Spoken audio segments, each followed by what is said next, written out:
নবীজি বলেছেন সবার আগে জান্নাতে যেই 3 শ্রেণীর মানুষ প্রবেশ করবে, আল্লাহ তাআলা আমার কাছে সেই 3 শ্রেণীর মানুষকে উপস্থাপন করেছেন, তাদের বিষয়ে আমাকে জানিয়ে দিয়েছেন কারা সেই সৌভাগ্যবান মানুষ যারা জান্নাতে সবার আগে প্রবেশ করবে।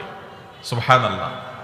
নবীজি সাল্লাল্লাহু আলাইহি সাল্লাম বলেছেন এর মধ্যে প্রথম শ্রেণীর মানুষ হলেন শহীদ, যারা আল্লাহর দ্বীনের জন্য ইসলাম এবং মুসলিমদের দুশমনদের বিরুদ্ধে জিহাদে রত হয়ে যারা শাহাদত বরণ করেছে, নিজের জীবনকে বিলিয়ে দিয়েছে, এই শহীদদেরকে আল্লাহ তাআলা জান্নাতে সবার আগে প্রবেশ করাবেন। আল্লাহ তাআলা আমাদের সবাইকে শাহাদাতের মওত এবং শাহাদাতের মৃত্যু আমাদের সবাইকে নসিব করুন। দ্বিতীয়ত নবী সাল্লাল্লাহু আলাইহি সাল্লাম বলেছেন ও আফিফুন মুতাআফফিফ, যে মানুষ তার চরিত্রকে কোনো প্রকার কালিমা লাগতে দেয় না। ময়লা থেকে যেরকম আমরা আমাদের কাপড় চোপড়, আমাদের আঁচলকে তুলে ধরে বাঁচাবার জন্য আমরা সংগ্রাম করি, সমাজের চতুর্পাশে হারামের হাতছানি, অবৈধ সম্পর্কের জোয়ার চলছে, এইরকম পরিস্থিতিতেও যে মানুষ তার চরিত্রকে বাঁচাবার জন্য সংগ্রাম করে, চেষ্টা করে, পরিশ্রম করে, সাধনা করে, জয়ী হয়, নবীজি সাল্লাল্লাহু আলাইহি সাল্লাম বলেছেন এই চরিত্র সংরক্ষণকারী মানুষটা যে হারাম রিলেশনে জড়ায় নাই, আল্লাহ তাআলা জান্নাতে এই লোককে প্রথম প্রবেশ করাবেন।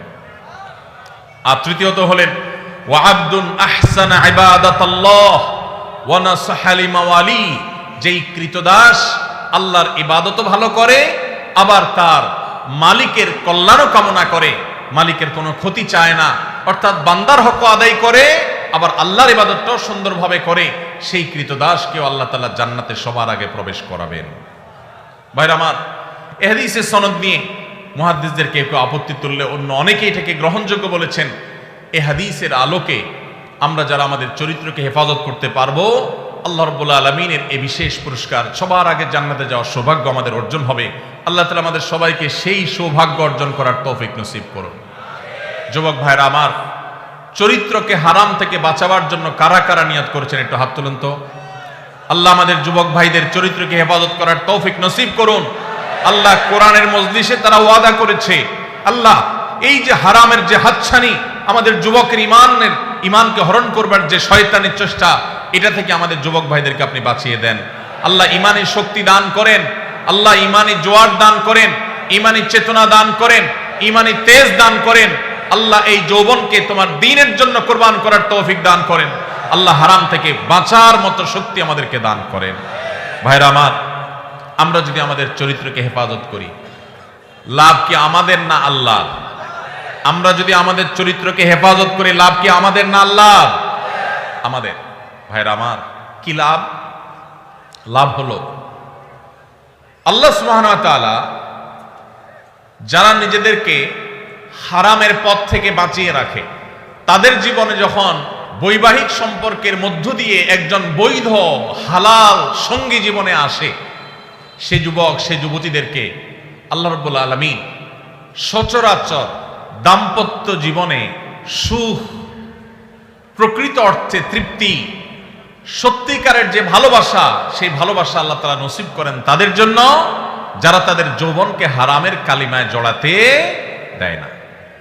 আর যারা হারামের কালিমা দিয়ে নিজের যৌবনকে কালিমা যুক্ত করে ফেলেন, মনে রাখেন এই যুবকদের বেশিরভাগ দেখবেন, এক্সেপশন প্রথমটাতেও আছে, বেশিরভাগ দেখবেন যে তাদের বৈবাহিক জীবন আসলে তাদের সেই জীবনে আর দাম্পত্য সম্পর্কের ভিতরে যেরকম একটা গভীরতা থাকার কথা, ভালোবাসা থাকার কথা, সম্প্রীতি থাকার কথা, তাদের সেই সম্পর্কটা আর থাকে না। কারণ হারাম যদি কেউ একবার বেছে নেয়, আল্লাহ তাআলা বৈবাহিক সম্পর্কের মধ্য দিয়ে হালাল সম্পর্কের প্রকৃত স্বাদ, প্রকৃত তৃপ্তি, প্রকৃত যে অনুভব, এটা থেকে আল্লাহ তাআলা ওই হারাম সম্পর্ককারীদেরকে মাহরুম রাখেন, বঞ্চিত রাখেন।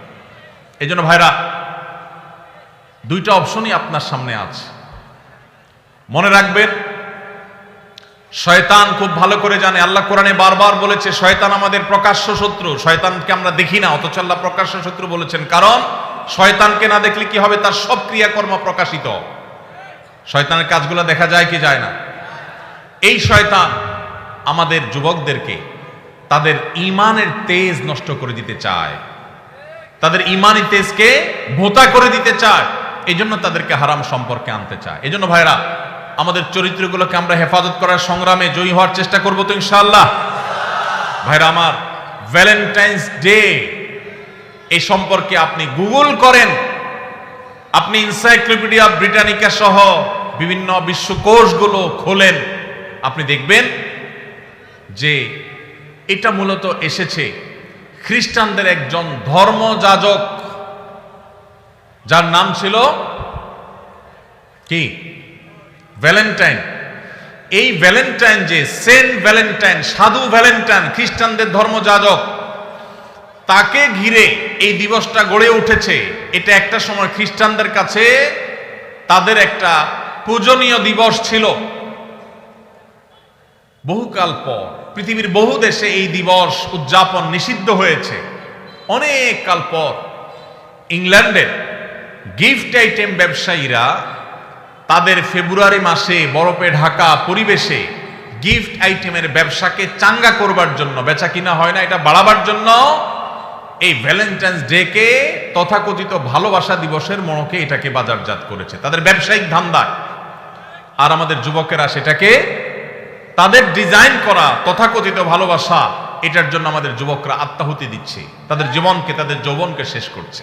ভাইরা আমার, এই যে টেলিভিশন চ্যানেলগুলোর, এক শ্রেণীর টেলিভিশন চ্যানেল দেখবেন, এক শ্রেণীর মিডিয়া দেখবেন, যারা আপনাদেরকে হারাম সম্পর্ক করার জন্য নানাভাবে উদ্বুদ্ধ করে, প্রেরণা দেয়, উৎসাহ দেয়, এরা সব আমাদের এই দেশের তরুণদের সবচেয়ে বড় শত্রু। এই ভ্যালেন্টাইন্স ডে, এটা কি এই দেশের, এই মাটির কোন সংস্কৃতি? এই মাটির সংস্কৃতি না। পশ্চিম থেকে আমদানি করা এই সংস্কৃতিকে আমাদের দেশে যারা চাপিয়ে দিচ্ছে, তাদের বিরুদ্ধে আমাদের প্রত্যেকটা মানুষকে সজাগ, সতর্ক থাকতে হবে, সংগ্রাম চালাতে হবে। যদি সংগ্রাম না চালান, আপনার সন্তান, আপনার পরবর্তী বংশধর, আপনার জেনারেশন, তারা নষ্ট হবে, তারা ধ্বংস হবে, চরিত্রহীন হবে, লাম্পট্যের পথ বেছে নিবে, আর কবরে আল্লাহ আপনাকেও শাস্তি দিবেন যদি আপনি তাদের চরিত্রকে হেফাজত করবার কোনো উদ্যোগ গ্রহণ না করেন।